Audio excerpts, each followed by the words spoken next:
South had seceded from the Union States when Abraham Lincoln was elected as president. The South wanted to prove that they were serious about preserving their way of life, and when they seceded, Fort Sumter was the last piece of land that the Union held on to. Lincoln refused to give up the fort, and even resupplied it, which made the Confederates furious. They attacked, and even though no one was killed, it was a Southern victory because the North surrendered. This marked the first battle of the Civil War, and showed the North that the Confederate States of America were not prepared to give up any time soon. The North realized that the South was much more capable and prepared to fight than anyone could have imagined. Their familiarity with guns and horses also helped them a lot throughout the war, because in comparison, the North was fairly inexperienced due to their industrial way of life.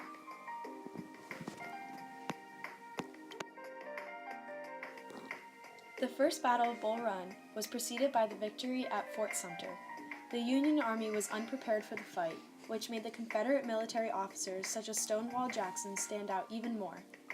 The South had an advantage over the North because almost all battles of the Civil War were fought on home ground, and they knew their way around.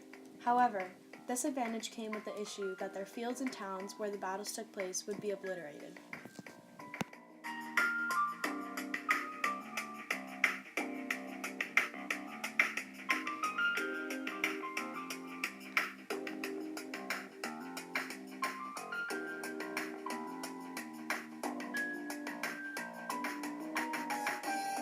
The Battle of Antietam was a turning point in the war.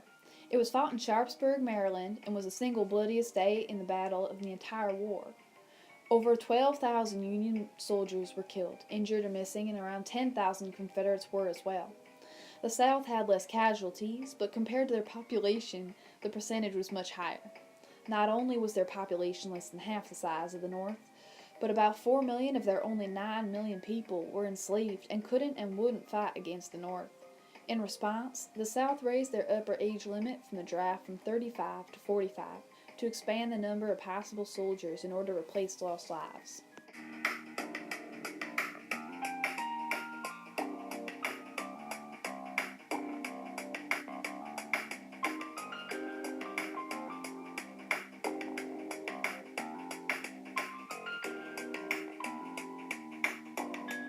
By this point in the war, the South had been unable to produce and sell as much cotton as normal because of the Union presence at the Mississippi, and this being their main source of income, they were losing money very fast. The constant battles in the South devastated their economy and ruined their already weak infrastructure. They were in much need of money and foreign support and almost had it until news of this battle reached Britain and France.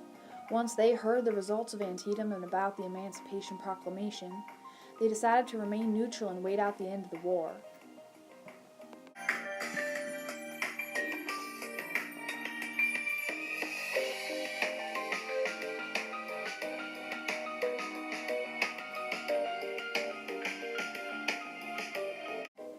This battle also helped the North politically, because without the Northern win, it is likely that Abraham Lincoln never would have won re-election.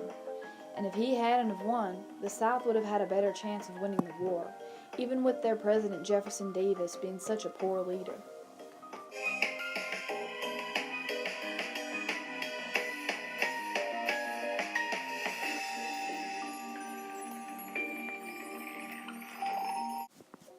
Lincoln released the Emancipation Proclamation on January 1st, 1863. It stated that the slaves in the rebellious states were free, but it excluded the border states that were fighting for the Union. Although it technically didn't free any slaves, it did allow blacks to join the Union Army and Navy and fight against the system of oppression under which they had lived for so long. For the North, it was extremely beneficial. Throughout the war, over 200,000 African Americans joined the Union Army and Navy, but for the South, it was a double-edged sword. It threatened the South's labor supply, enhanced the Northern Army, and meant that over 1/3 of the Southern population, which is already well under half the size of the North's population, could leave and fight against the South because they were no longer enslaved. The battle at Chancellorsville was considered Lee's greatest victory. Lee won the battle despite having half the number of soldiers, but in the process he lost 24,000 men compared to 14,000 Union men. Even though they lost 10,000 more men, their victory demonstrated the South's superior generals and their military tactics. However, it was at this battle that Stonewall Jackson Lee's second in command, was accidentally shot by one of his own men, which eventually led to his death. Being one of the greatest strategic military minds of the South, his death impacted the Confederates greatly. The battle led to Lee's demise because the wind went to his head, and he began to change the Southern strategy that had been working so well and tried to invade the North at Gettysburg, which failed.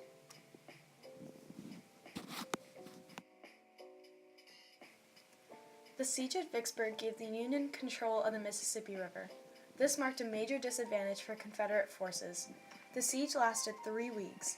The South was crippled because about a month before an important railroad junction had already been captured.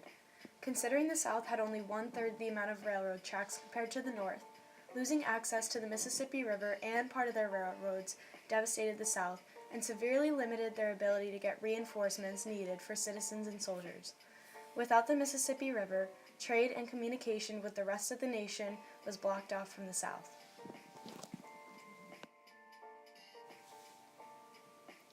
Railroads played a major role in the Civil War. Leading up to the war, the railroad industry boomed. However, the North had an advantage over the South. They had 22,000 miles worth of railroad tracks compared to the South's 9,500 miles. The South's most important tracks included Chattanooga, Atlanta, and Richmond. Atlanta was captured by the Union in 1864, diminishing trade and communication in the South. The South's remaining railroads were deteriorating due to warfare.